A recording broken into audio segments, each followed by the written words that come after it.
Pretrial hearing of the four defendants who are accused of being the planners and logistical facilitators of the planes operation, also known as the 9/11 attacks. This article came out last week from the New York Times, in which Carol Rosenberg is covering the story quite closely. This article is from New York Times, as you can see, February 29th.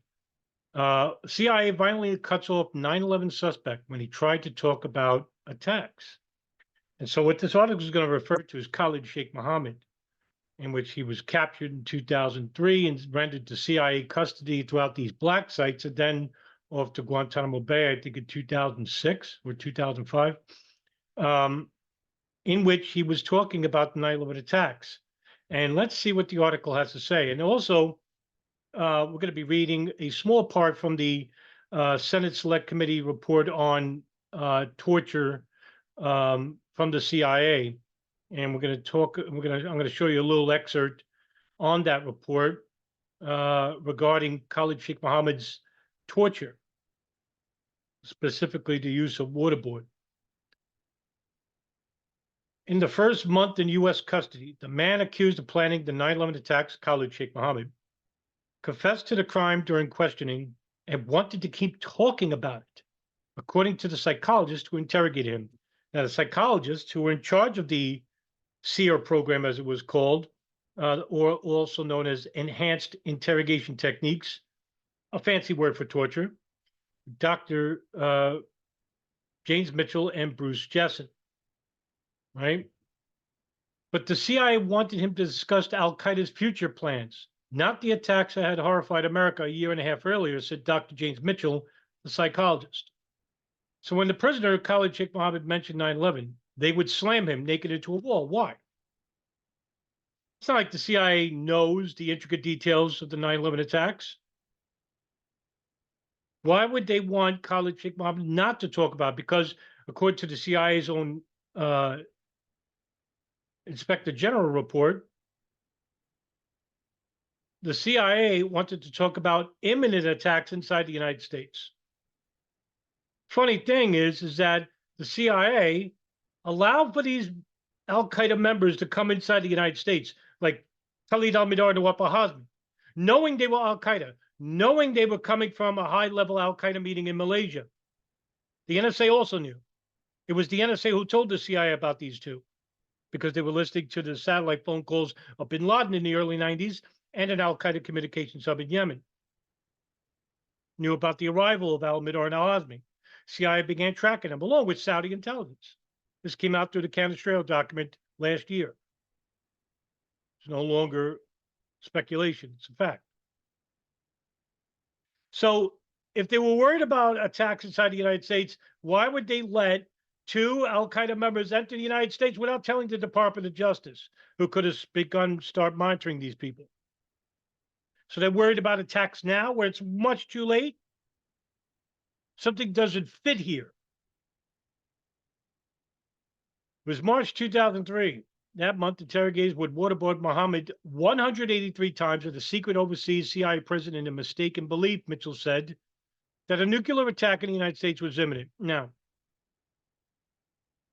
if we are to believe Khalid Sheikh Mohammed and Ramzi bin al-Sheikh, now remember, they were interviewed by Al Jazeera before they were captured and tortured.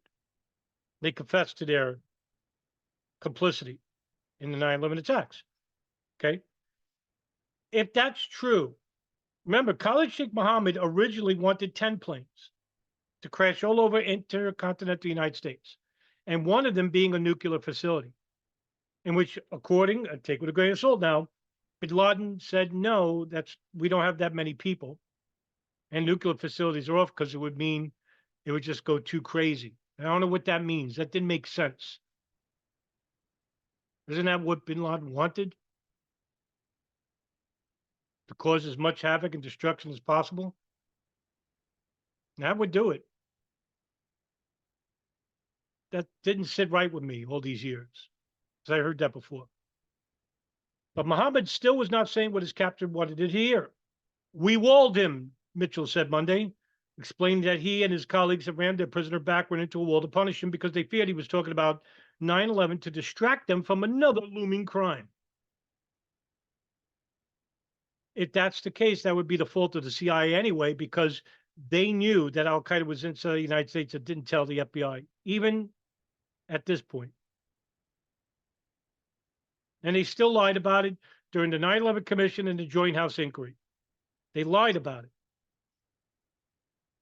Okay. Yet they still got promotions. George Tenet, the director of the CIA, got the Presidential Medal of Freedom. Tom Wilshire, the deputy director of the Bin Laden Issue Station, Cody Malik Station, retired. Cofer Black, the head of the Counterterrorism Center. None of these people were fired. None of them were laid off or reprimanded, or even docked pay, right? Nothing. And then, for their failures of 9/11, they went and conducted the rendition and torture of many hundreds of people. Most of them were innocent.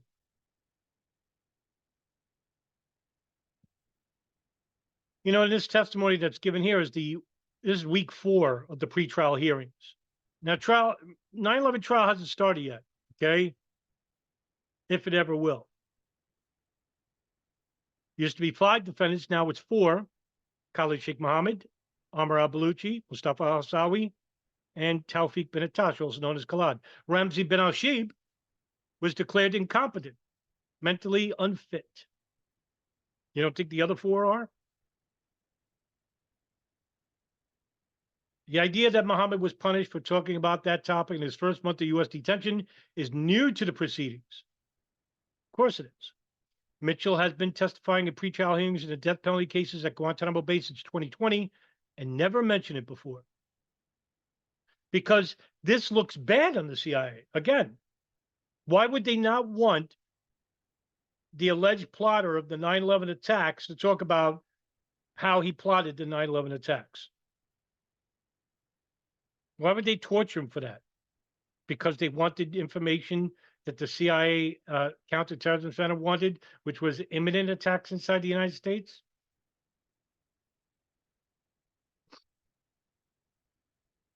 But it aligns with a prosecution argument that the CIA was not seeking confessions for a future trial when it brutally interrogated captives who were held incommunicado in the secret prisons known as black sites from 2002 until they were transferred to Guantanamo in 2006.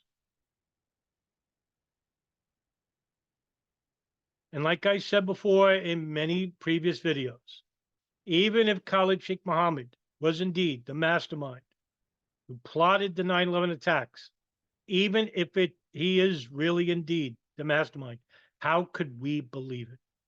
Because he was tortured. That we can never know for sure, even now, while he's in Guantanamo, even if he was freed,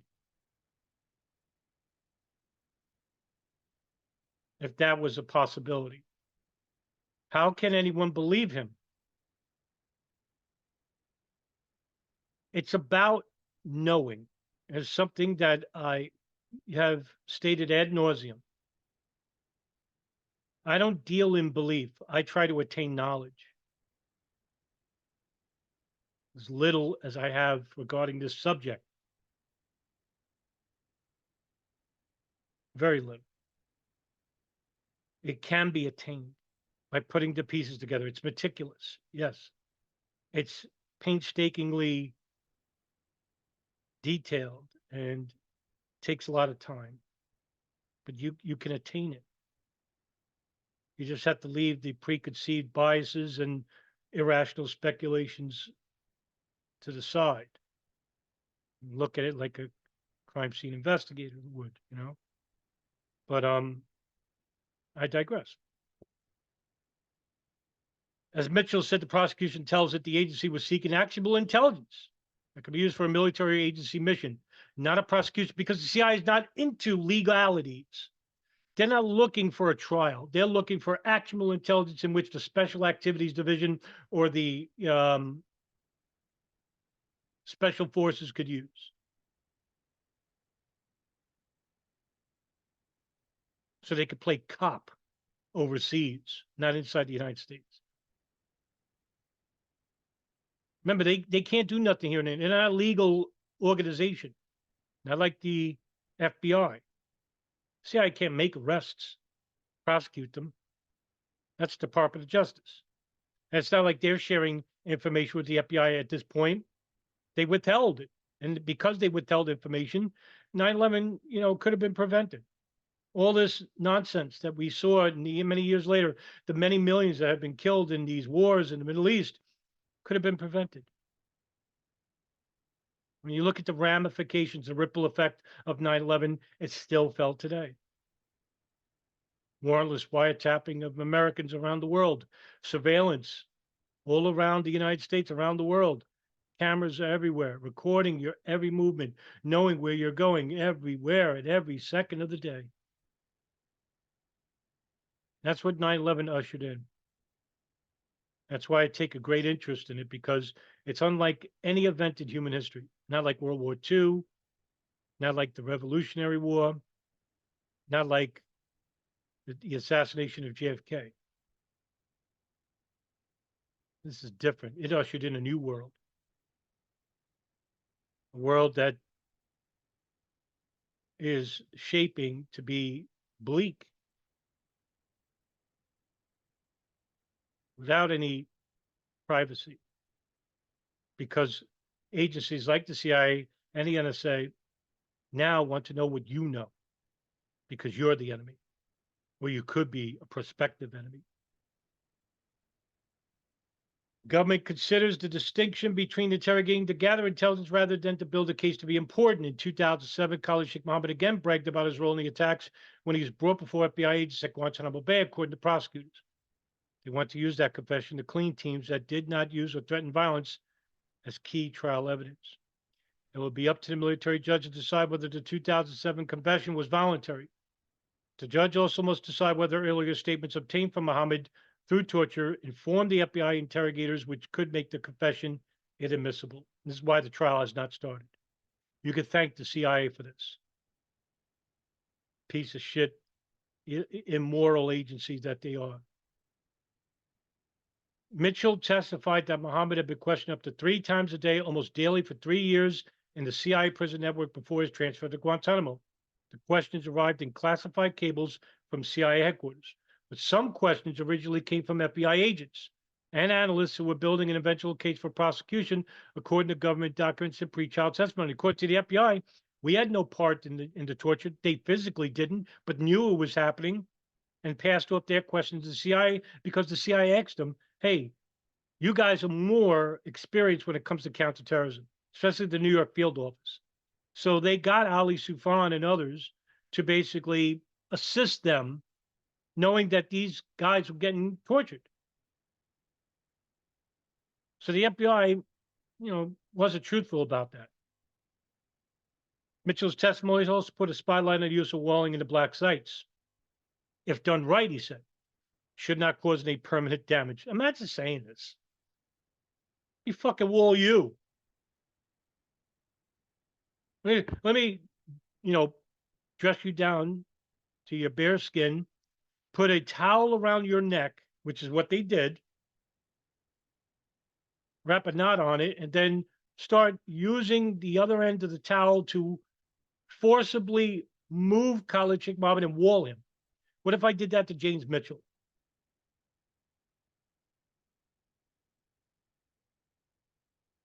The enhanced interrogation technique was designed for an Air Force program that trained American pilots to resist enemy interrogations.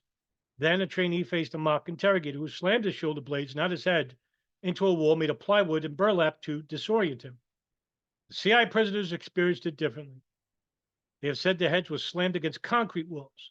Their lawyers blame walling for brain injuries that have been detected in some detainees.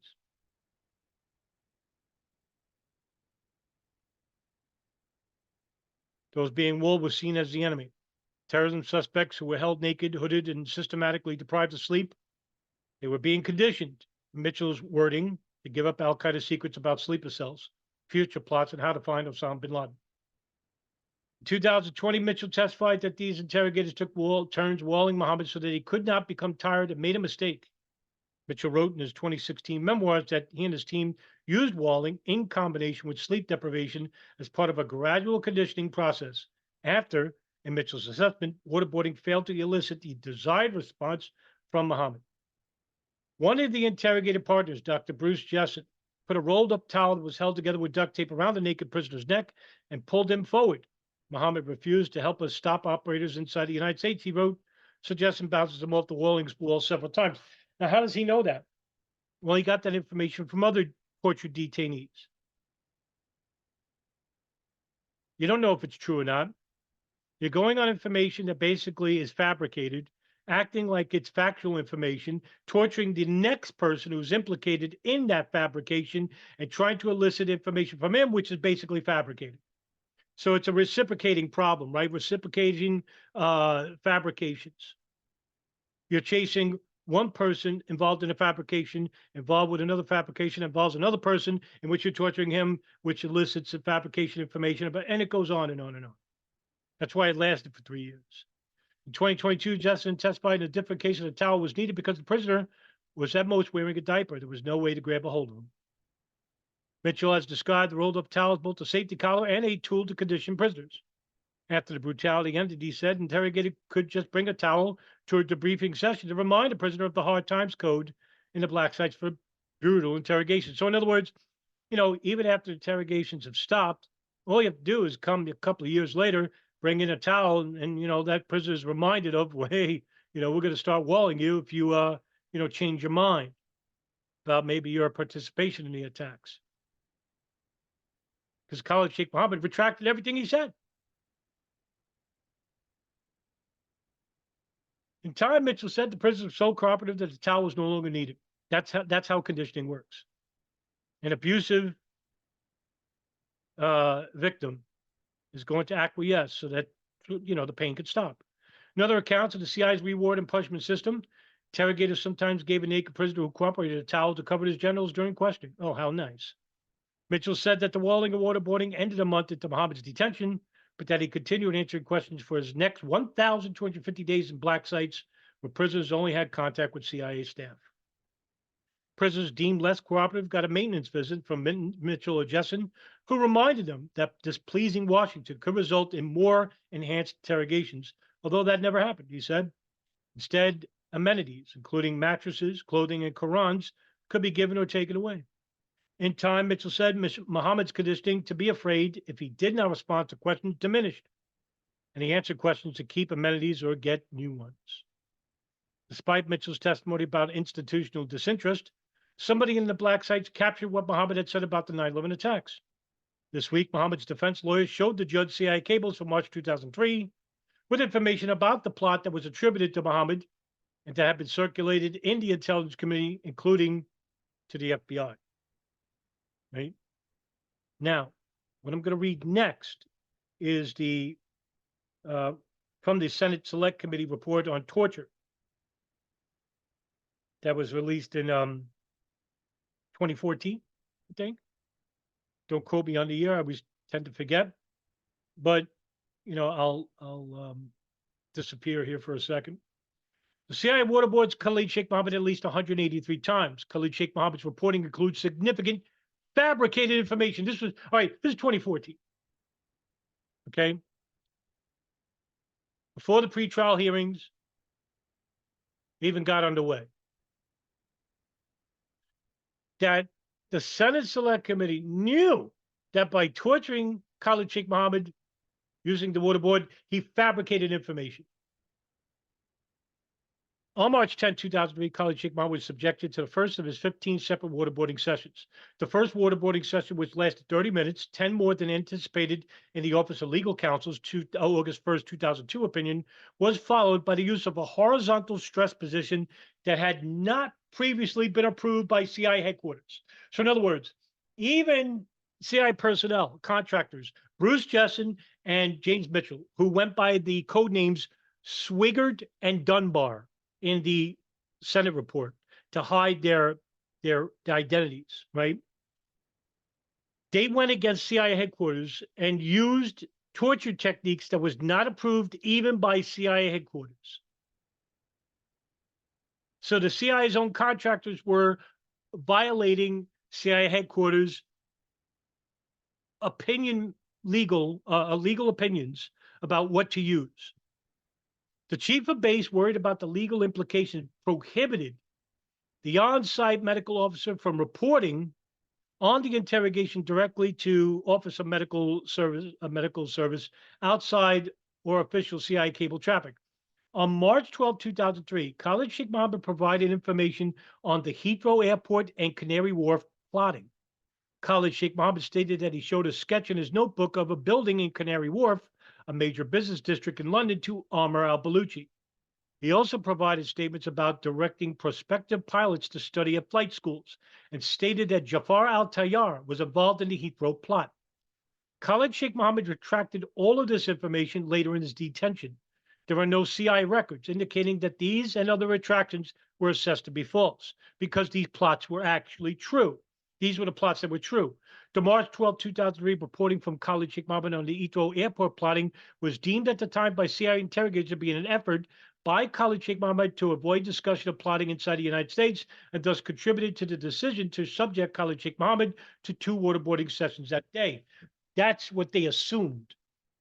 There may not have been another attack inside the United States after 9/11.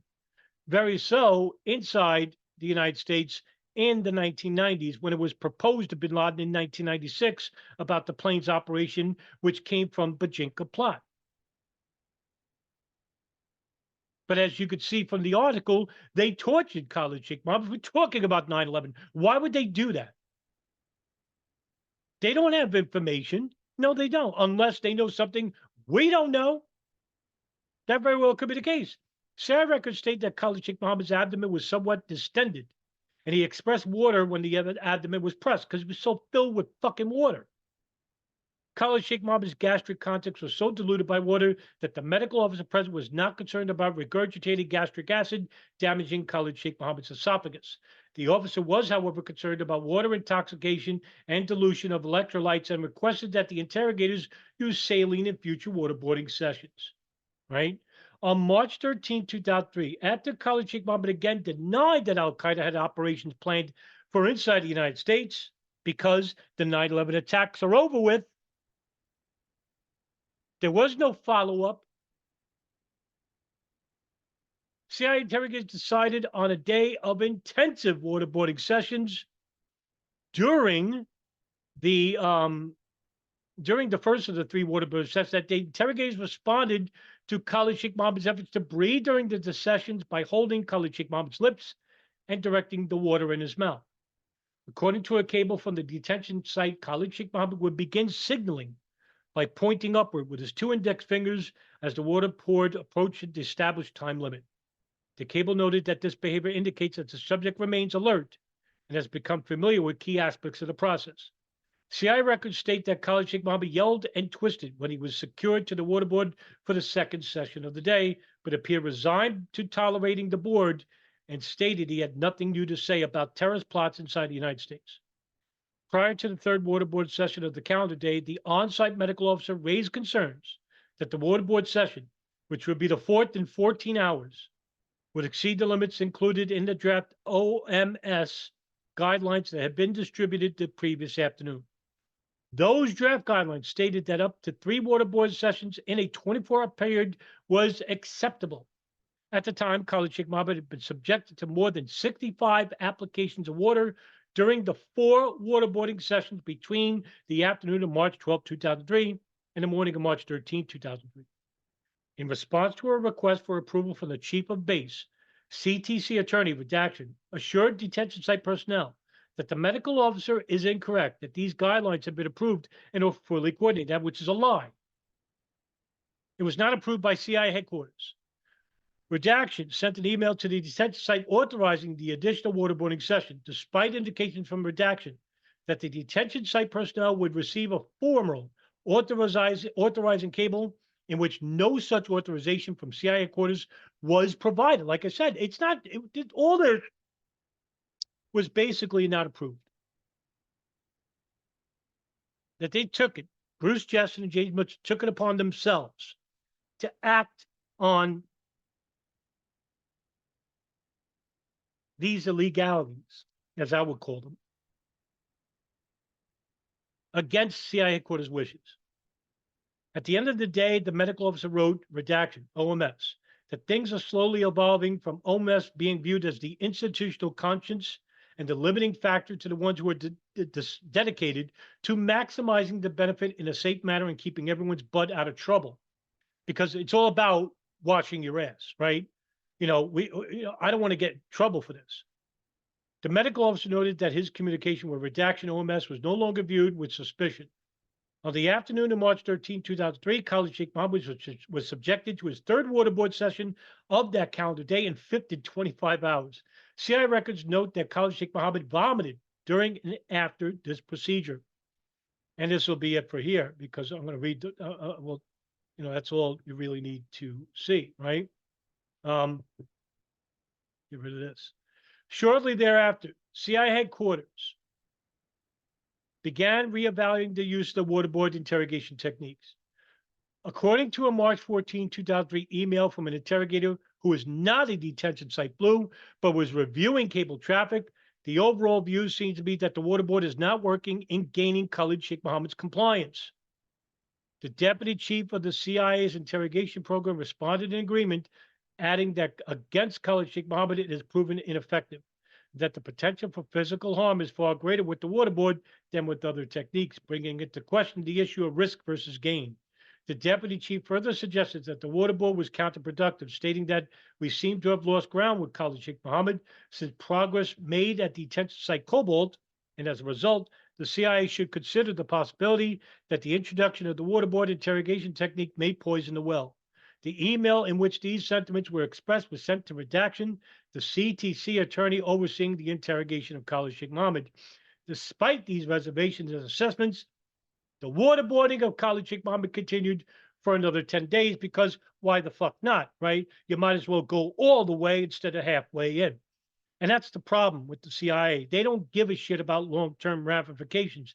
They must have not thought that, hey, torture elicits false confessions. Of course they fucking know, because they're the fucking masters at it in the United States. And that's why you had the church hearings in 1977. Thanks to the CIA, now we don't even have a trial, even 23 years after the attacks. Nothing. And these pretrial hearings are not, evidence that we may have a trial in the future. Because who knows? If Ramzi bin Rashid was deemed medically ineffective to stand trial, what's stopping for the other four to be mentally declared unfit for trial?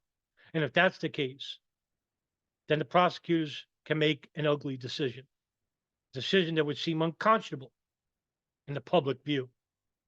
Either they are held in detention for the rest of their lives without charge, or released back to their home countries. And then you're left with nothing. Okay, guys, that's the end of this video. Any more update videos about 9/11, of course, you'll get without bias, without prejudice. Take care, everybody.